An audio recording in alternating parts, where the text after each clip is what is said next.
In a landmark study of the Boston Marathon, 13% of finishers had hyponatremia, not because they didn't drink enough, but because they drank too much. For decades, the golden rule of endurance marketing has been drink before you get thirsty.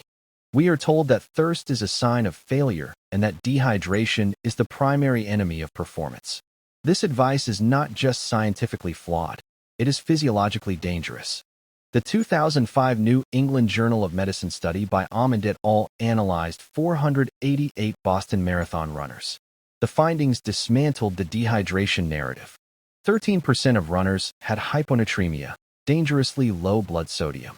More shockingly, 0.6% were in critical condition, facing seizure risks. The study identified the single strongest predictor of this condition: weight gain. Runners who weighed more at the finish line than at the start line were drastically more likely to be hyponatremic. If you finish a race heavier than you started, you have overhydrated. This leads to exercise-associated hyponatremia, or EH. When you aggressively replace sweat losses with plain water or hypotonic sports drinks, you dilute your serum sodium levels. It is a simple dilution problem. The salt in your blood is spread too thin.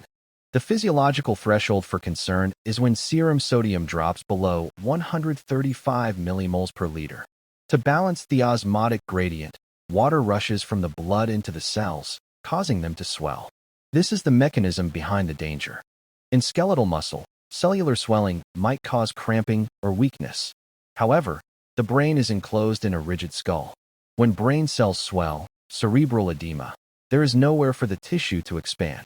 This leads to confusion, collapse, coma, and eventually death. The data revealed a slow runner paradox. Runners with finishing times over 4 hours were at much higher risk. They have lower sweat rates, but more opportunities to drink at aid stations, making it mathematically easier to intake more fluid than they excrete. Physiologically, your kidneys have a speed limit. Under race stress, renal blood flow decreases, capping fluid processing at roughly 800 to 1,000 milliliters per hour. Exceeding this intake rate guarantees fluid retention. So what is the alternative? Drink to thirst. A 2018 meta-analysis confirms that drinking according to physiological thirst prevents hyponatremia and does not impair performance. Humans can tolerate dehydration of 3 to 4% body weight with minimal impact.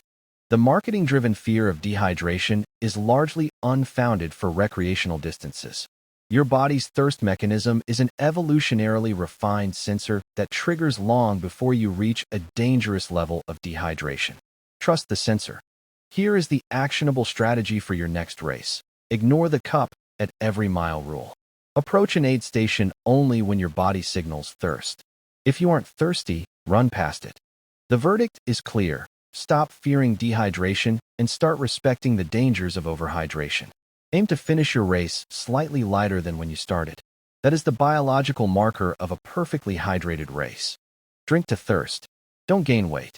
Trust your physiology.